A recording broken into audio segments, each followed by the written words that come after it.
The CEO is a very unique animal. I'm Alex Gertzberg, and this is CEO Confidential, where we learn about this rare breed, one heartbreak, one victory, one story at a time.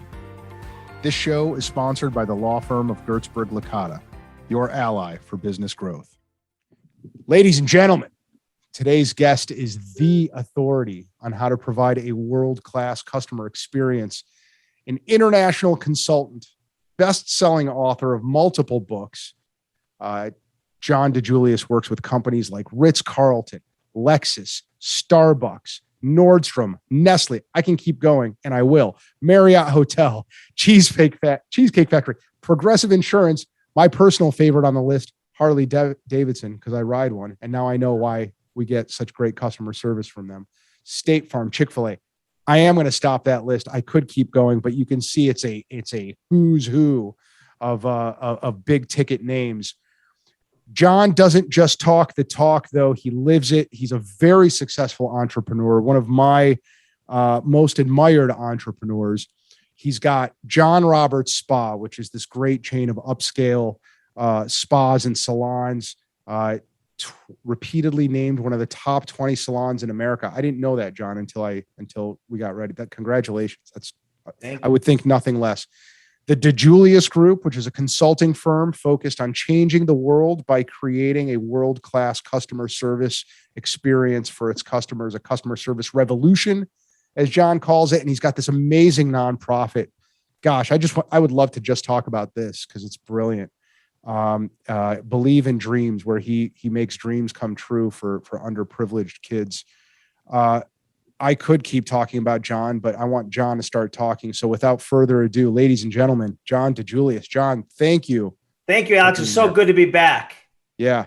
You have an open standing invitation to talk on any podcast I will ever do for the rest of my life, because it's always so interesting and insightful. And I expect today to be no less. No pressure, John, though. Not at all. So John DiJulius. The interviewer makes it. Thank you. I don't take compliments well, but I appreciate it. John, tell me about that time when practically your entire workforce walked out on you. Yeah, history repeats itself, but it was actually back in March 1992. We opened the salon February 15th, 1992, and it was my wife and I. And up until then, for the past year, we would go out and any couple in their 20s, and we would talk about this vision of opening a salon and how we were going to be different than the current salons that were existing in the late 80s, early 90s. They didn't take care of their customers. They didn't take care of their employees, and they didn't give back to the community. We wanted to train our employees better, give them benefits that hairdressers weren't getting. We were losing, or the industry was losing a lot of talented hairdressers because they needed to go get real jobs. Jobs with benefits and vacation and healthcare. And, I was like, this isn't right. And I was seeing where my wife was working. So we were going to change all that. We were going to revolutionize it. And so what we did was, and we still have this frame today, and if you need it, Alex, I'll send it to you on a picture if you can include it. But we used to write down our notes on cocktail napkins at the old bars up and down Mayfield Road about how we were going to be so different. And, it was funny where it's treat customers really, really well. Yeah. And we'd circle that, and then, treat our employees really well and give back to the community and do things for kids. And so we had this great vision. We open and we hire these 3 or 4 other rock star hairdressers that my wife knew, went to beauty school with several years earlier. And they were all working at the top salons in Cleveland. And I'm literally thinking, oh my God, I have 4, my wife and 3 other hairdressers. They're all fully booked. They have, they're rock stars. They're like the, 4 or 5 best hairdressers in Cleveland at the time. I am going to make $1 million my first week. And I'm going to, open these all over the world, and just, I'm just seeing, the headlines, right? Right. And within 3 weeks, 3.5 weeks, we're in March now, the other 3 quit. or got fired because they wanted nothing to do with what we wrote down on a cocktail napkin.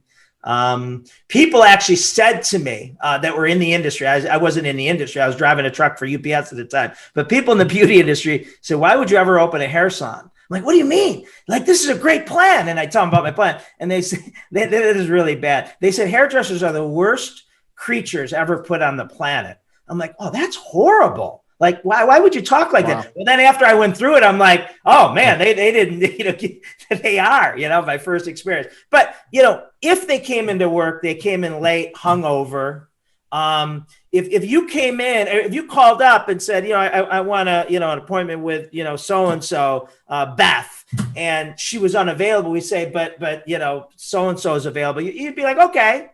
Well, when Beth would walk in and see you with someone else, she'd have a meltdown. That's my client.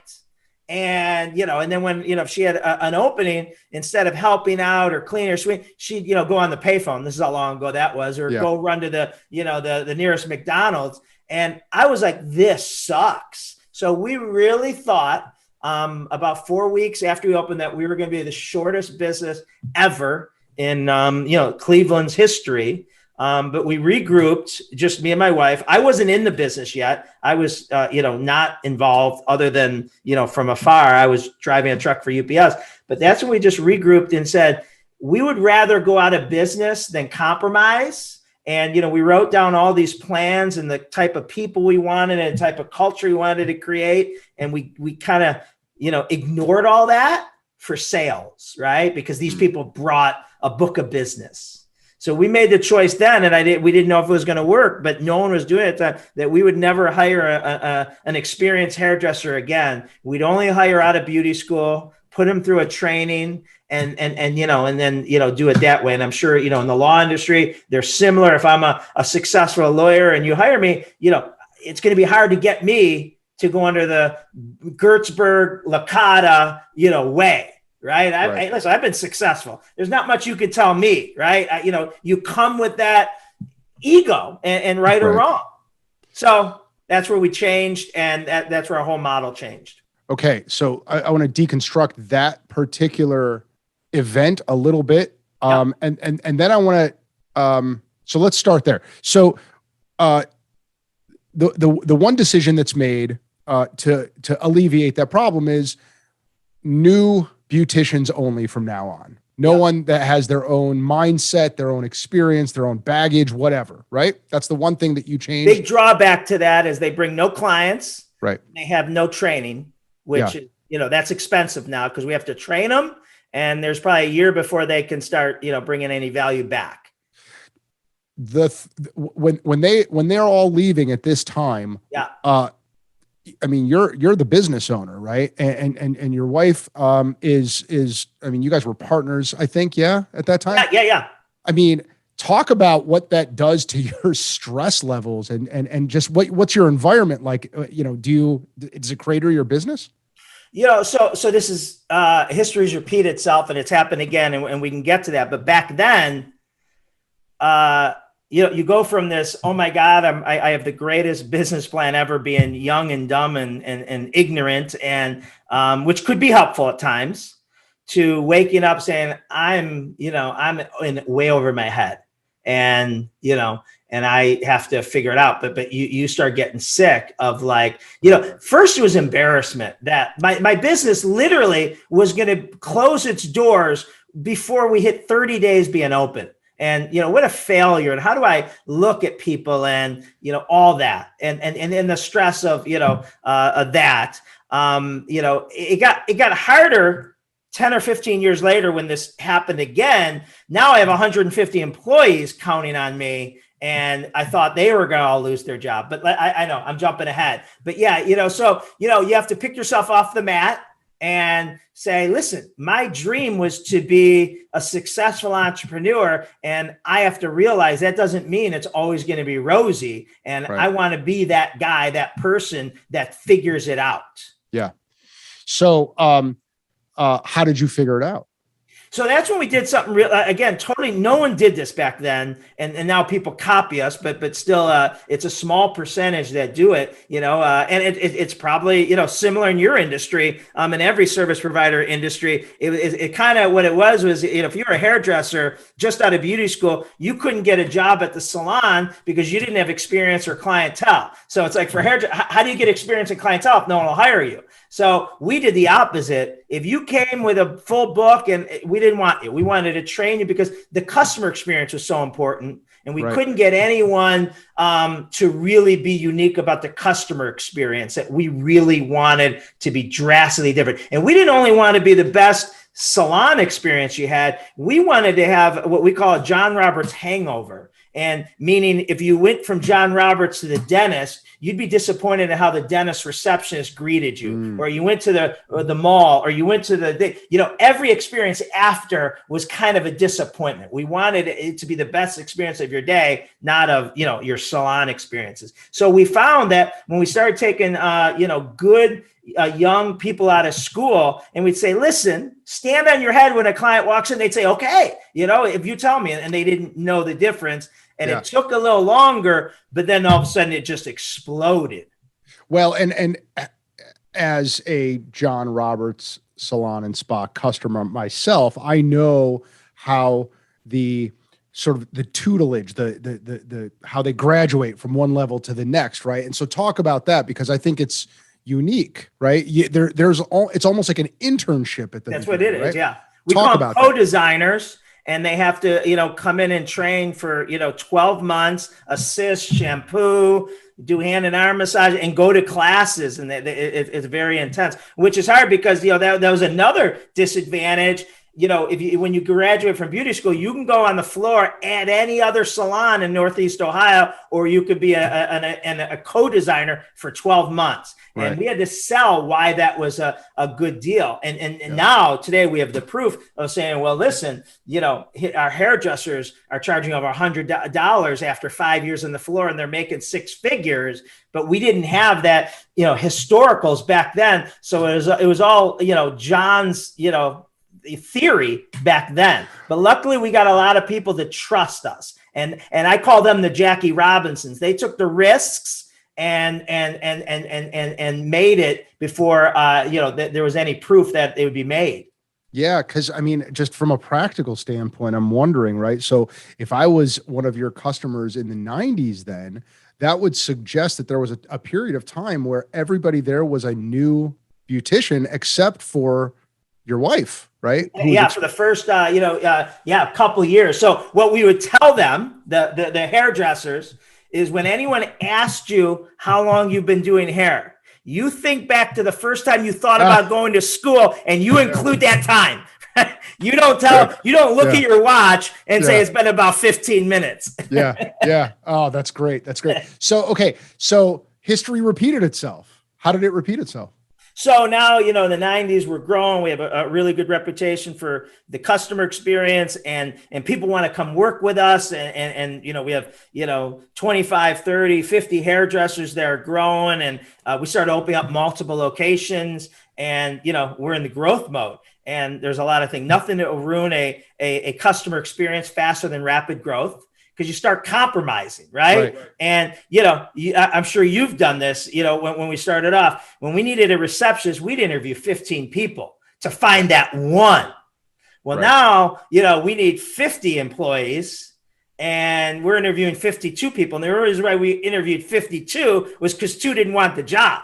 And, and then, we're looking at, so we need to fill, we need to grow. We're opening another location in 3 months in Solon or Chagrin Falls. So we need more bodies for that. And then, we'll have someone, one of our managers say, listen, Alex is, has a bad attitude. Alex is, and, we'll start sugarcoating it. And, because we need 5 more people. We can't, let Alex go. So we'd start making up excuses for Alex. Oh, he's just going through some hard times, and we wouldn't have the tough conversations and stuff.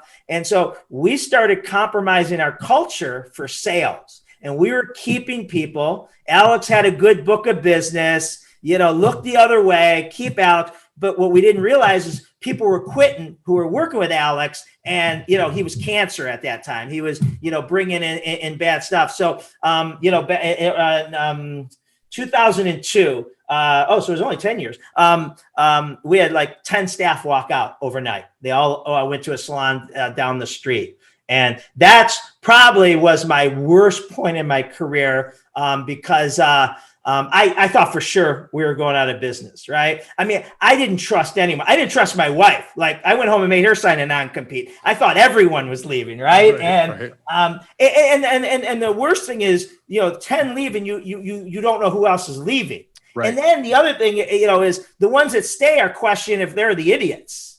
Yes. And so you just got this. And then you start thinking about what you did for these people, and you were there for them, and, which is all a victim mentality. Woe is me. But I remember sitting in my driveway and not being able to go in the house, and sick to my stomach, and, thinking, am I going to have this house? Am I going to have to pull my kids from school? And do I have 150 employees who are going to go out and have to look for a job? I mean, this is what, and I sat there and I just wanted to be in the fetal position. And, that's when I said, I don't have that choice. People believed in me, and I don't have that choice. But every time I've hit a low, and I've hit a lot of times, it always comes back to the same thing: compromising the culture for sales. And, So how did you fix that disconnect? How did you reestablish culture in a way that fixed the earlier problem, right? How did you avoid the next walkout? It was really being guardians of the culture now. Guardians, get that? The Cleveland Indian Guardians. And and it just became that we would not compromise. And so we have this saying now: we'd rather lose the sale than the reputation. And that's important today, which all businesses are going through. Everyone's facing a labor shortage. And what's going to be worse in 6 months is when they wake up with a staff that, they didn't really want to hire or retain. And, so it's so much easier to say than do, to say, sorry, we can't take you today or this week. We're fully booked. And even though we're only fully booked with, half the staff, then, by hiring anyone or keeping anyone, you come in and experience that, and then you're going out and you're never coming back, and you're doing brand terrorism about us, is so much worse. And then, A employees hate working with B and C employees. And that's the biggest thing we lost there is we had good employees quit who didn't want to quit, but couldn't come in and work anymore with those people. Yeah. Yeah. We've learned this lesson the hard way. We're still learning it. The saying around here is, I'd rather let 10 good people go than let one bad one inside the tent. And you've got so we've really slowed down our hiring process to be a lot more methodical about it. And I think that's what I'm hearing from you. Yeah. Right. Is that you tightened that process up so that the toxic ones didn't come in. Am I reading between the lines correctly? It's two ways. Yeah. It's building a 30-foot high fence with barbed wire on it. We're not for anyone. So it's really hard to get a job. Go through 4 interviews, and we do all this interview process, to make it difficult. Yeah. But the other part is not to let toxic people stay. That's even harder. And because a lot of times you've already trained them, they're starting to build a clientele, so you see the investment start to be paying back, and you're like trying to justify it, and you're justifying it in your head. Right. And it's like, listen, we've all done it when we bought the car we shouldn't have before we could afford it. We justify, I deserve this. Yeah. It's the same thing. And now we really try to hold people and ourselves to the core value. And I have this rule. This is how I know when I it's time to move on. If I get a new group of an employees who just started and they're so amped up and think this is the greatest company ever and they're going to be rock stars, and I don't want them to sit or be around a certain employee at lunch or on break or at that's kind of my acid test. Red flags. Why is that person still here? Yeah. Like, don't let them near Alex. I don't want Alex, whispering in their ear because they'll look at us differently. That's kind of my acid test. So okay, here's a related question, right? And by the way, what you're talking about, I think it's the concept of being pot committed, right? Like it's confirmation bias, right? You want to believe so badly that you made the right hire that you're disregarding all the disconfirming evidence about it.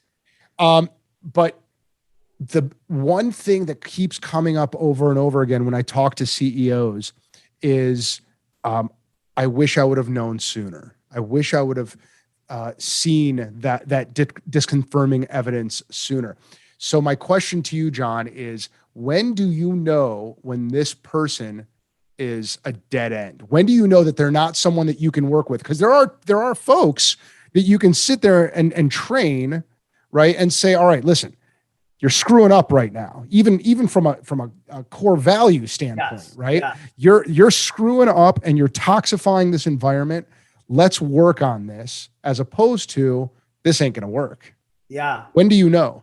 So to me, the talent side is I'm fine with when the talent isn't there. And we probably stay too long, but I'm still okay. We can get you there. And you might take a little longer and the skill set. And if we're getting complaints about the haircut or whatever, whatever they're doing, we'll put them through training again. And I can live with that. But it's when the attitude and it is not there. Right. And if we can't address that, we try to have a come to Jesus thing right away. And then, you typically will see a pick me up for a little bit, but then that could wear off. And we tell them that, you'll never get fired for something, you do, you get something, you'll get fired for what you don't do. And if you can't be a great team member and take care of the guests, we just, we want to be a jerk-free facility where jerks are uncomfortable working here.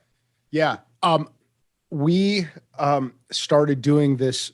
So to me, the biggest red flag is complainers, right? People who just can't stop bitching. And what I try to remember to do with employees is say, look, complaining can actually be a positive thing if it's coupled with a solution. Right. Come with the solution. Right. Exactly. We can actually, great change comes from complaining, but not complaining for the sake of complaining. It's got to be, please complain to me, complain to your supervisor.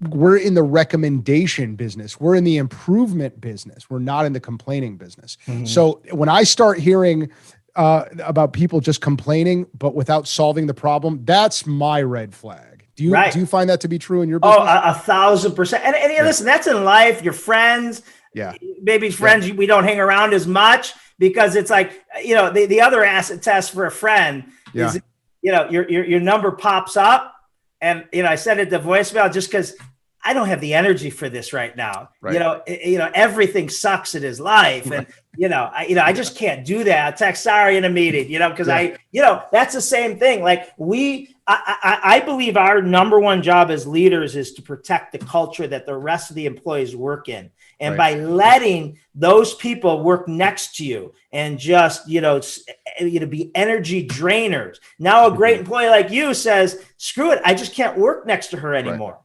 Isn't that interesting that I know you practice this in your life? That saying about how you are the average of the 5 people you spend the most time with. It's so true at an institutional level too, at an organizational level, right? If you're surrounded by negative people, or even a couple negative people, you become that you absorb that negativity. And you just made me think of something different, right? I really like what you just triggered in my mind. So I could look at you or my son or anyone and say, you are the average of the 5 people you surround yourself with, and you control that. Well, not really at work, right? The leader controls that. If you come to work for me, the 5 people you spend the most time with is out of your control. It's in the leader's control. Right. And now you're going home and you're seeing, this job is a ripoff. They don't pay enough. They may, take advantage of me. Right. Now your mind changes because that's what you're hearing from everyone else. Well, and I love that, man. You really made me think of a different paradigm shift that, the leaders are responsible for the 5 people their employees spend the most time with. Totally. Well, listen, and the thing of it is, Hey, Alex Kurtzberg. I will just dumb it down. So people need to spend their time with smarter people. But here's the practical, the execution of that, right? There's only one John DiJulius in an organization with, dozens or hundreds of hairstylists, right? So how does John DiJulius bring that, you are the average of the 5 people you spend the most time with in work? How do you make your managers hire that way and fire that way? How do you do it? I've been very lucky, and I guarantee you this is, you're the key to your success. The people that I've surrounded myself with, they've been with me for more than 20 years in all my businesses. And honest to God, today, they make me feel guilty for the lack of passion I have compared to them. Like I feel like I have to Jesus, I'm, all right, I'm sorry, but they are so passionate. And, one of my favorite lines I heard a long time ago is the entrepreneur has to be the least valuable short-term asset a company has. And, if you're the most valuable, you are the company and you have no company, right? But if you're the least valuable, so if I go away for a week or a month, you probably won't see anything different. Now in 3 months, the vision, the keeping everyone focused and aligned, that may start settling in. But I got such good leaders that really dedicated their careers to my vision. And they are I think they're sometimes over the top. They're like, they want to cut ties with people. And I'm always like, well, can't we give them one more opportunity? And They're like, no, they're just sending the wrong message. And I'm like, okay. I'm cracking up because you just said that you feel guilty that your managers have more passion than you, and you have the most energy of anyone I've ever met. So they must be like lightning bugs, like just voltage. They're really proud of what we stand for and where we're trying to go. And so they're the ambassadors of it, and they'll call you out on it and say, hey, that's not what we do here. Yeah.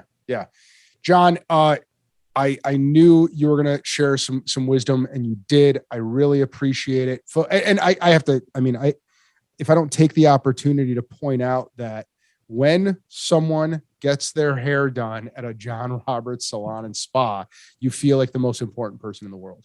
Thank you. You've got that down, man. You've got a great organization. You obviously have, and the fact that this is, it's heartening to know that you've gotten here through those colossal failures. You couldn't have gotten here without having those walkouts, right? You're right.